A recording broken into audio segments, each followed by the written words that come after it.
Wednesday, September the 1st. Got a card from Bert Baxter. It was a picture of Bradford Town Hall.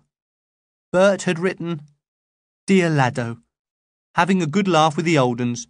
We are visiting temples and going to weddings nearly every day. The grub is good, but I've had to knock off the drink on account of the other old uns' religion. Queenie's coming out next week, so be a good lad and nip round and give the bungalow a bit of a tidy-up. Yours affectionately, Bert." Pandora took her one-star canoeing test this afternoon. Her instructor, a bloke called Bill Sampson, said that Pandora has got great canoeing potential. He raved on about Pandora's powerful shoulders, limp wrists and gripping thighs. Pandora passed her test easily. Bill Sampson has offered to prepare her for her 2-star test.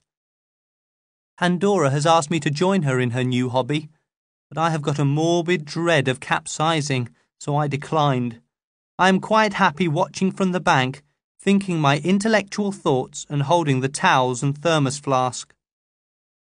Thursday, September the 2nd. There is now no disguising the fact that my mother is pregnant. She sticks right out at the front and walks in a very peculiar manner. She finds it a bit difficult to bend down, so I spend half my time picking things up for her. Her dungarees are too tight for her, so I am hoping that she will buy a pretty flowery maternity dress. Princess Diana looked charming during her pregnancy. One of those big white collars would really suit my mother. Also, it would distract attention from her wrinkly neck. Friday, September the 3rd. Full moon. Pandora and her parents are leaving for the River Wye tomorrow. I have offered to go in and feed Marley, their big ginger cat. They have accepted my kind offer and have entrusted me with their keys. It is a massive responsibility. Their house is chock-a-block with expensive electrical items and ancient antiques. Saturday, September the 4th. Waved goodbye to my love today. She blew kisses from the rear windows of the Volvo estate, then vanished round the corner. I waited half an hour, in case they came back for something they had forgotten. Then I let myself into the house, made myself a cup of coffee, and sat down to watch their big colour telly. At dinner time, I made myself a tuna sandwich. Must remember to replace the tin of tuna before they come back, and ate it at Mr. Braithwaite's desk. I couldn't help noticing a letter on his desk. Dear Chairperson, Arthur, it is with the deepest regret that I offer my resignation as Vice Chairperson of the Elm Ward Labour Party.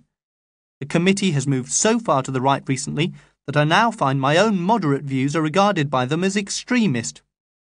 As you know, I objected to the committee sending a telegram of congratulations to Mrs. Thatcher during the Falklands crisis, and because of my objections, I was called a Stalinist and a traitor.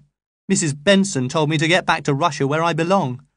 I know she's a stalwart party member and is indispensable at collecting the tea money, but her constant talk about the royal family has no place at a Labour Party meeting, especially with unemployment as high as it is.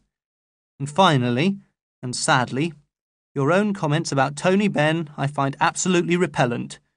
Calling a member of your own party a goggle-eyed goon is just not on, Arthur. Tony Benn has served this country well in the past, and he may well lead it one day. I am going on holiday for a week. I will speak to you when I get back. Yours, Ivan Braithwaite. There was a stamped addressed envelope lying next to the letter. Mr. Braithwaite had obviously been too busy to post it himself, so I posted the letter on my way home. Sunday, September the 5th. I have just been to see a brilliant play at our neighbourhood centre. It was called Wazza Albert.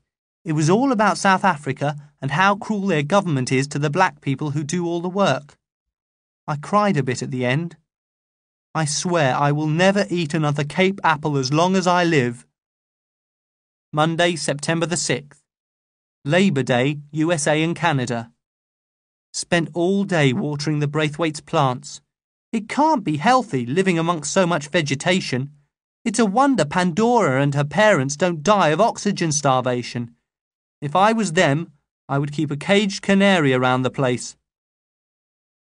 Tuesday, September the 7th. Went to the antenatal clinic with my mother. We waited for 2 hours in a room full of red-faced pregnant women.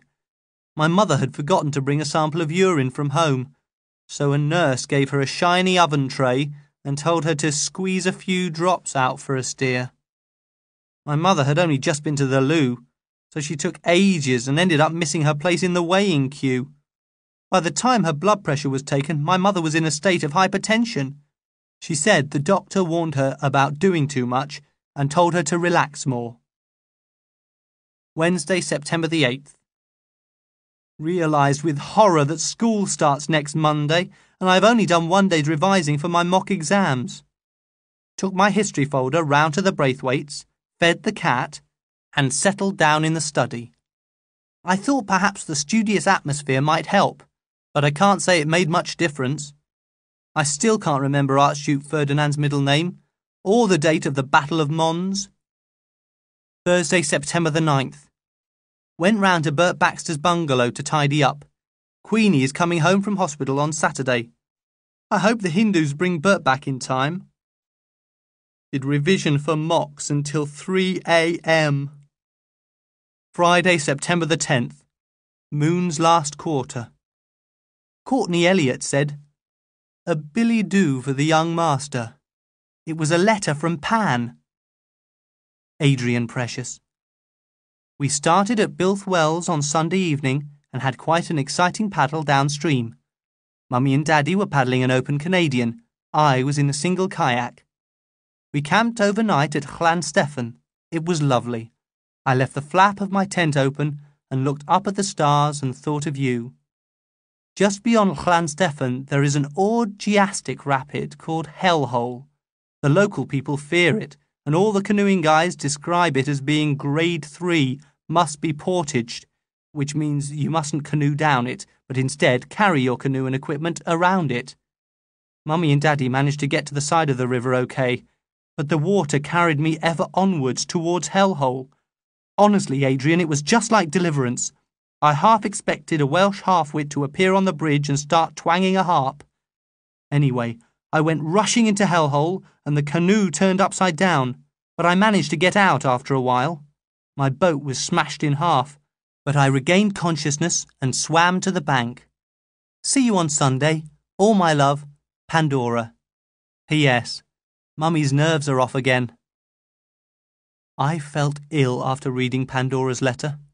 I had to take a junior aspirin and lie down. Saturday, September the 11th. Had horrible nightmares all night. I kept seeing Pandora's body floating under the remains of Skegness Pier. Sunday, September the 12th. 14th after Trinity. Everybody returned home today, apart from my father. Ironed my school uniform. It is much too small for me, but my mother can't afford a new one. Monday, September the 13th. I am now a 5th year and have the privilege of using the side entrance of the school.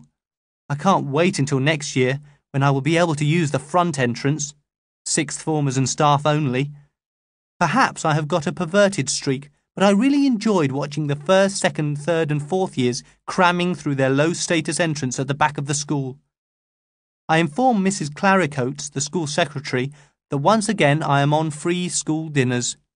As usual, she was full of empathy for me and said, "Never mind, pet, it'll all come out in the wash." Had mock English exam. I was the first to finish. It was a doddle. Tuesday, September the 14th. I have got a new form teacher. His name is Mr. Lambert. He's the kind of teacher who likes being friendly.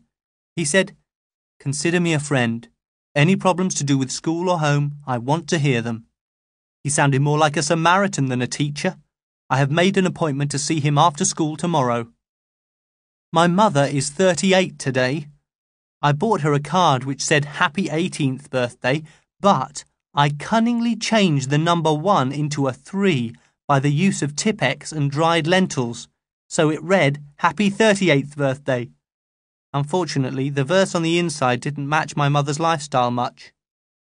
A tremble on the edge of life, one day to be a mum and wife, but now it's discos, fun and laughter.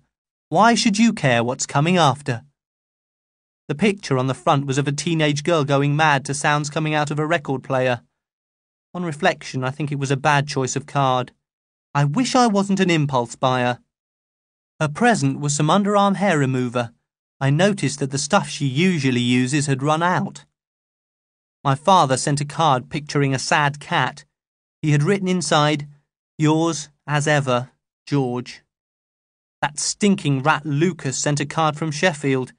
It was in a box and had a cartoon mouse on the front eating a piece of cheese. Edam, I think.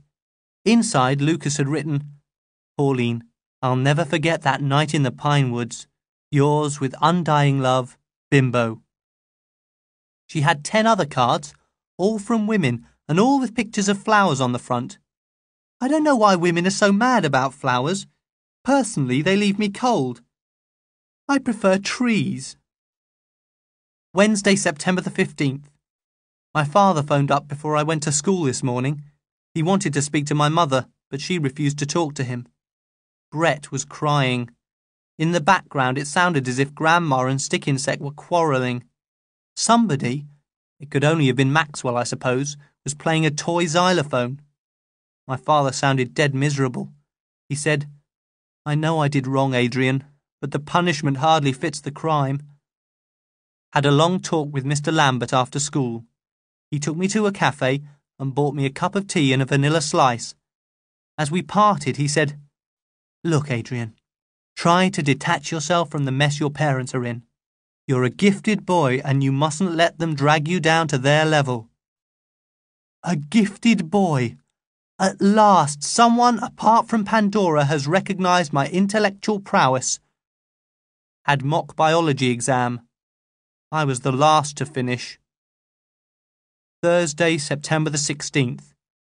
Barry Kent has made an appointment with Mr. Lambert to talk about his family problems. I hope Mr. Lambert has got 24 hours to spare. Ha ha ha. Had mock geography exam. Just my luck. There were no questions about the Norwegian leather industry. Friday, September the 17th. New moon. Nearly everyone in our class has made an appointment to see Mr. Lambert about their family problems. Even Pandora, whose mother is a marriage guidance counsellor. Mr. Lambert is going about the school biting his nails and looking worried. He has stopped taking people to the cafe. Saturday, September the 18th. A Tidyman letter. Alas, yet another rejection. The gods are not yet smiling on me. British Broadcasting Corporation, 17th of September. Dear Adrian Mole, thank you for your latest letter. Undated. You must if you are going to be a writer. And even if you are not, date your letters. We file them, you know. The BBC has lots of files, some of which are kept in warehouses in Ware, Herts, others of which are at Caversham, near Reading. Some of the files are very valuable. The country seems to have made you gloomy. It often makes poets gloomy, people like Wordsworth and co. On other occasions, it uplifts them. Skylarks singing, lambs bounding, daffodils daffing, waterfalls crashing. It provokes odes and things in them. So forget gloom and suicide and write something cheerful. I'm afraid that the poem is not yet up to broadcast standard, but it does show a poetic advance, so keep on trying. We will naturally respect your copyright in your work. The BBC is usually very good about things like that. Copyright is dealt with by a special department, and we do not bother the Director General directly with such matters. However, you have not got your chance, yet. Do not kill yourself because of another rejection. If all poets killed themselves because of early rejections, there would be no poetry at all. Yours most sincerely, John Tidyman. Sunday, September the 19th, 15th after Trinity. Took a deep breath and went to see Bert and Queenie today. They were hostile to me because I've neglected them for a week. Bert said, "He's not bothered about us old uns no more, Queenie. He's more interested in gadding about." How unfair can you get? I can't remember the last time I gadded about. Queenie didn't say anything because she can't speak properly because of the stroke, but she certainly looked antagonistic.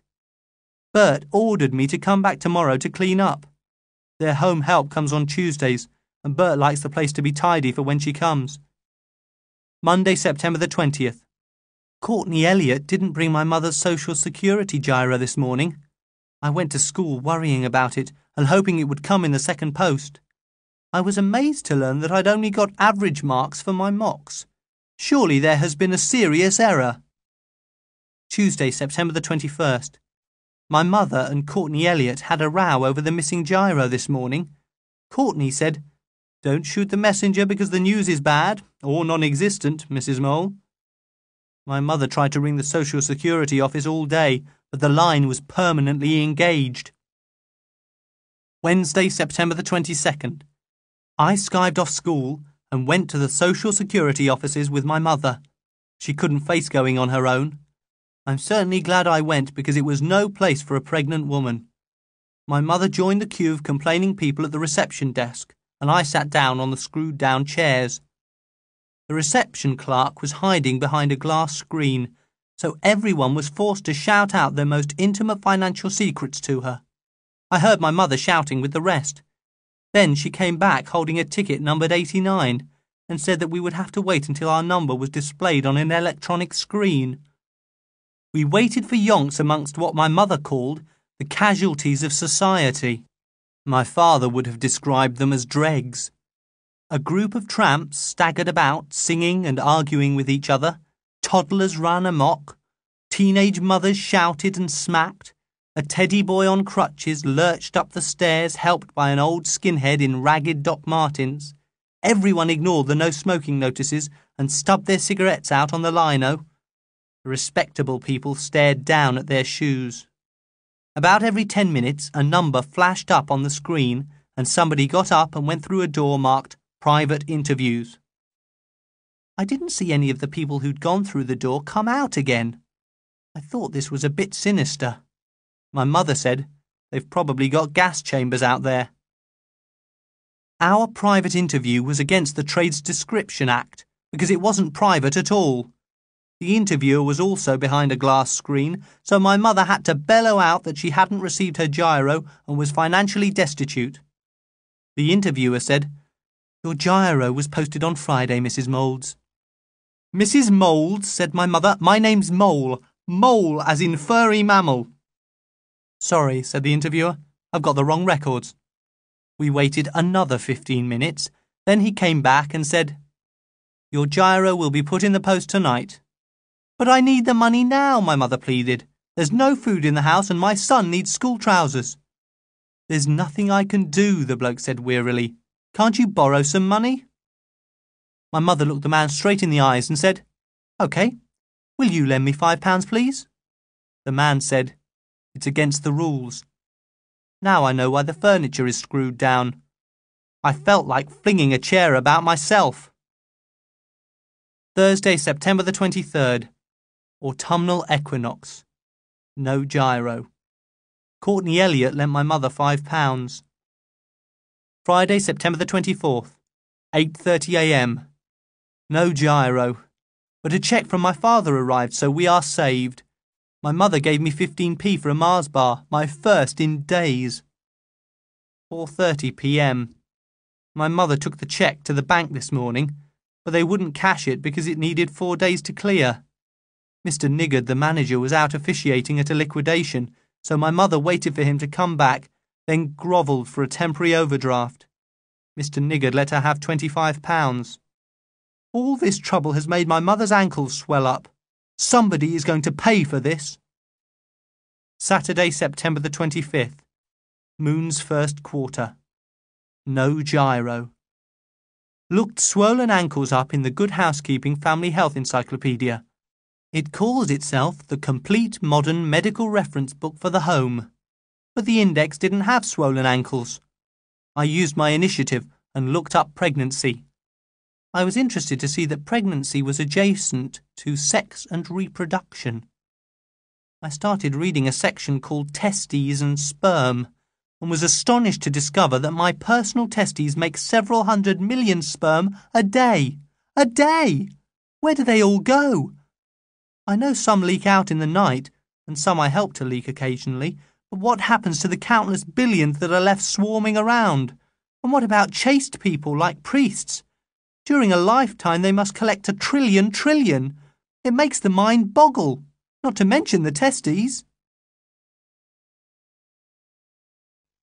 Sunday, September the 26th, 16th after Trinity.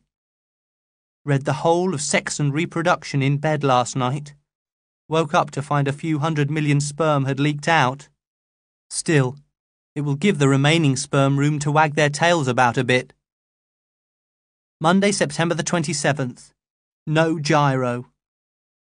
By a massive stroke of luck, we did the storage of semen in human biology today. I was able to give a full and frank account of the life cycle of a sperm. Mr. Southgate, the biology teacher, was dead impressed. After the lesson he said, "Mole, I don't know if you've got a natural aptitude for biology or a rather obsessive interest in things sexual. If the former, I suggest you change from CSE to O-level. If the latter, perhaps a chat with the school psychology service may be of use." I assured Mr. Southgate that my interest was purely scientific. Tuesday, September the 28th. No gyro. Pandora and I went for a walk in the woods after school, only to find that a building firm had started to build executive houses in the clearings. Pandora said that the woodlands of England were being sacrificed for saunas, double garages and patio doors. Some lucky executive is going to have the best conker tree in the Midlands in his back garden. He'll also be as sick as a dog because he'll have Barry Kent's gang chucking sticks at it every autumn. Ha ha ha. Went back to Pandora's and watched the Labour Party conference vote for unilateral disarmament. Mr. Braithwaite explained that this means if elected, the Labour Party would chuck all their nuclear weapons away. Mrs. Braithwaite said, "Yes, and leave us at the mercy of the Soviet threat." Mr. Braithwaite and Mrs. Braithwaite started arguing about multilateral versus unilateral disarmament. The argument got a bit nasty, and Mr. Braithwaite went on to accuse his wife of posting a letter of resignation to the Elm Ward Labour Party. Mrs. Braithwaite shouted, "For the last time, Ivan, I did not post that sodding letter." Pandora walked me home and explained that since her mother had joined the SDP, her parents had worked in separate studies. She said, "They are intellectually incompatible." I asked Pandora about the letter of resignation. She said that her father had written a letter, but decided not to post it. He was therefore hurt when his resignation had been accepted. Pandora said, "Poor Daddy is in the political wilderness." Wednesday, September the 29th. Michaelmas Day, quarter day. No gyro. My mother had a letter from the bank to tell her that my father's cheque had bounced. I was sent round to Grandma's on my way to school to break the news. Stick Insect was feeding Brett, so I didn't know where to put my eyes. Is it good or bad manners to ignore a suckling baby? I kept my eyes on her neck to be on the safe side. My grandma was getting Maxwell ready for play school. The poor kid was wrapped in so many layers of clothes that he looked a bit like Scott at the South Pole. Grandma said, "There's a nip in the air and Maxwell has got a chest." My father had gone to the canal bank early, so I left a message with Grandma. She pulled her lips in a straight line and said, "Another bouncing cheque? Your father ought to take up trampolining." I asked Grandma if she ever got fed up with Brett, Maxwell and Stick Insect. Grandma said she thrived on hard work, and it's true. She looks better than when all she had to do was listen to Radio 4 all day. She doesn't even listen to The World at 1 now. Brett doesn't like Robin Day's voice for some reason. It makes him scream and bring his milk up. Thursday, September the 30th. No gyro. Wrote a poem today. Waiting for the gyro. The pantry door creaks, showing empty Fablon shelves. The freezer echoes with mournful electrical whirrings. The boy goes ragged-trousered to school. The woman waits at the letterbox. The bills line up behind the clock. The dog whimpers empty-bellied in sleep. The building society writes letters penned in vitriol. The house waits, waits, waits, waits for the gyro. I am reading Philip Larkin's The Wits and Weddings.